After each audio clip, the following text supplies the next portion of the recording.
Guys,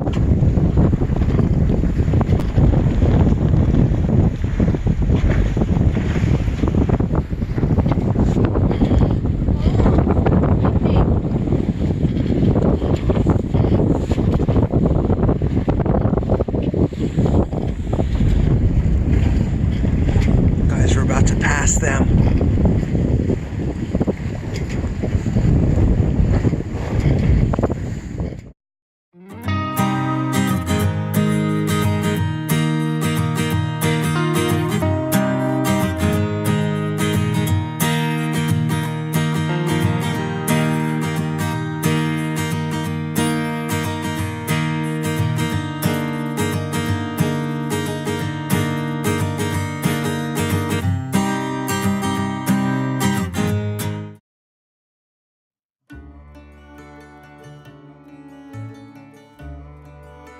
In our last episode, we were in Munjak Key in the Upper Abacos. We loved the island so much that we ended up staying there for about a week. However, after a few days in the Upper Abacos, it was time to start thinking about how we were going to get down to Marsh Harbor, where we would pick up Tanya's brother and aunt, who were visiting and eager to begin exploring the Lower Abacos with us.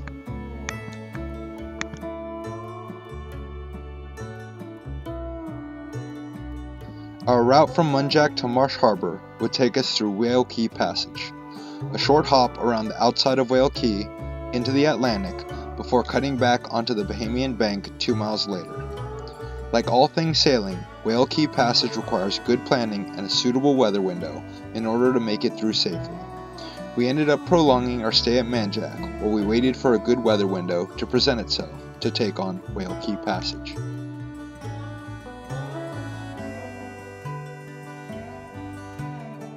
We are leaving Green Turtle and heading back to Manjak for a couple days because we need to get to Marsh Harbor by Wednesday, but Whale Cay Passage doesn't look too nice until Sunday, so we're gonna hang out back at Manjak for a couple days and then head over toward Marsh Harbor.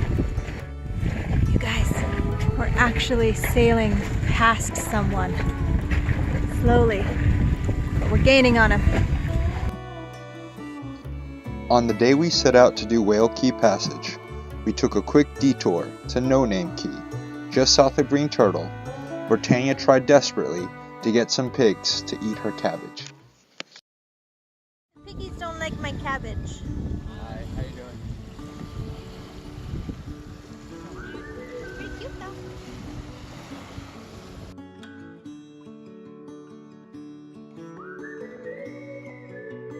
Really? Don't eat me. You don't want my cabbage? Huh? Here. It takes two.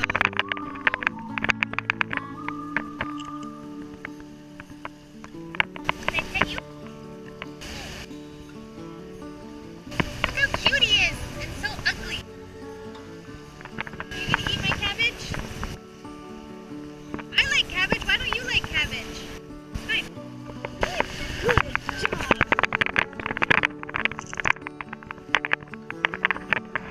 Piggies don't like my cabbage.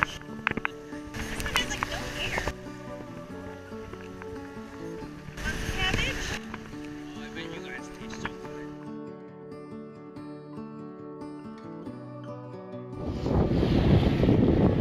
Hey guys. So right now we are heading from Northern Abacos down to the Southern Abacos Islands, which is separated by Whale Cay Passage. That's where we are right now. We're in the pass, which is about 1.5 miles, 2 mile long, just around the outside of Whale Cay into the Atlantic before we head back in to the Southern Abacos Islands. It's not too bad. It's like wind's blowing like 13 to 15. If anyone's interested,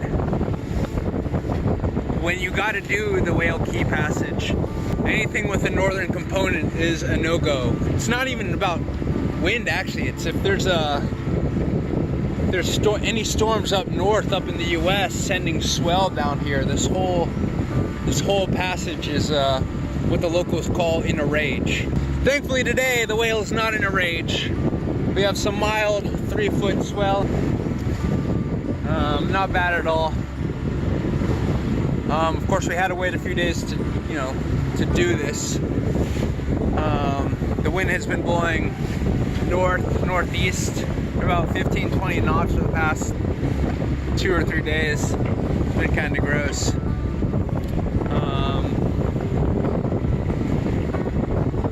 Yeah. Tanya's relatives, hey baby, are flying in Wednesday. It is now Sunday. We're gonna try and anchor off Marsh Harbor today. Spend the next 2 days at Marsh Harbor. Just doing boat work, cleaning up, provisioning, and then when they get here, we'll go do some island hopping at the Lower Abacos.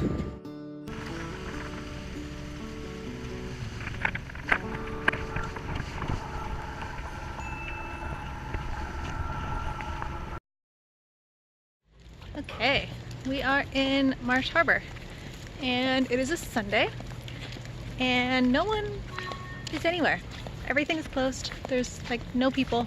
It's like a ghost town. There's some chickens wandering around. A few cars on the road, but take a look.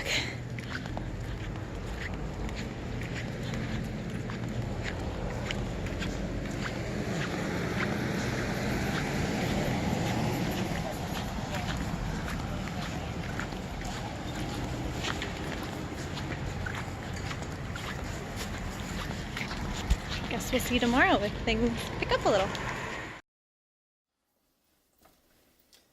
Ready? And action! Alright guys, so unfortunately we didn't get a lot of clips of us in Marsh Harbor. Basically Tanya's relatives came in and we picked them up. And from then on, if you're a cruiser and if you've had relatives and family and friends visiting, you'll know. You're busy. You're busy exploring. You're busy keeping them entertained. You're having a good time, seeing friends and relatives you haven't seen in a while. So unfortunately, we didn't get a lot of video of that or of us talking into the camera. The best place for provisioning in the Abacos are actually Green Turtle, Marsh Harbor, and Hopetown. But of those three, Marsh Harbor is the biggest. It has the most supermarkets, the most hardware stores, outboard and motor repair shops, places like that. And the best selection. And the best selection, and the best in terms of affordability as well. Still expensive though. Yeah. Other than that, there's not really much going on in terms of Marsh Harbor. It's a very protected anchorage. And it's really big, so a lot of boats can fit in there pretty easily. Yeah. It was quite crowded when we were there. But it's nothing else much is going on in Marsh Harbor other than a stopping point for waiting out weather, picking up people flying in from the airport, and provisioning. Once we did all three of those, we were out of there, and then we went all the way south to Tilu Key. So Tilu Key is between Elbow Key, which is where Hopetown is, and the Pelican Land and Sea Park. So it is a protected key, but not the waters around it. And it's gorgeous, just miles of sandy beach, nice protected anchorage for while we were there. And we just spent a whole bunch of time at the beach and paddling around and spearfishing and snorkeling and taking awesome drone footage. Yeah, check out this drone footage that Tanya's brother Brian took for us while we were exploring Tilu Key.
After spending a few days at Tilu Key, we ended up being chased away by incoming weather.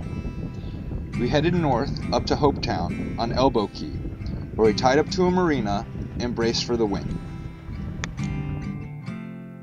Once the wind and rain had cleared away, it was time to see what the little settlement of Hopetown had to offer.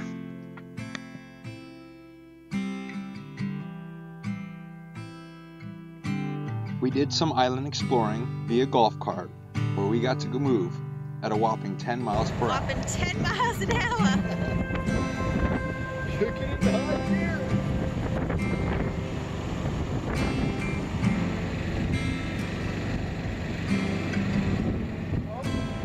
Downhill with the hill, which might get a bit more.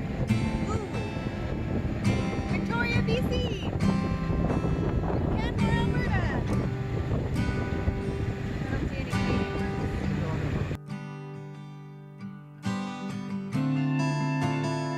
On the sunnier days, we went snorkeling and, of course, spearfishing.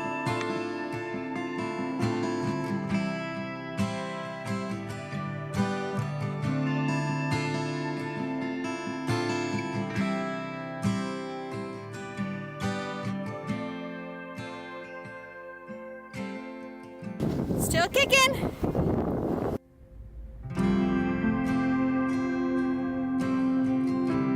We visited the famous Elbow Key Lighthouse, which is one of only 3 manual lighthouses left in the world. It is still hand-cranked to keep the turning sequence, and it still burns kerosene oil like it did in the old days.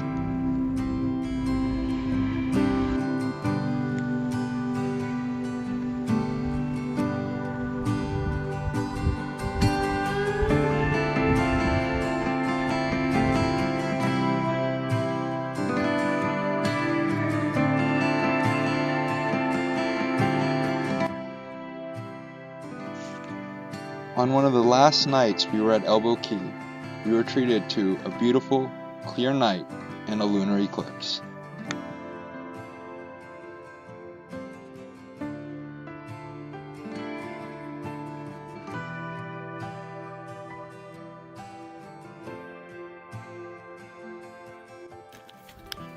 Alright guys, so can you see me? Alright guys, so this episode was kind of all over the place. We apologize. We're still kind of getting used to having a good time exploring the Bahamas while also taking the time to turn the camera on ourselves and talking into it. We'll try better. We'll try harder. Yeah, we'll try harder.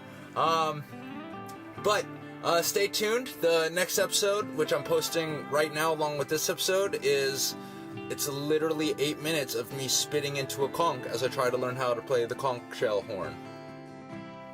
Yeah, anyways, stay tuned, keep watching, love you guys, yeah.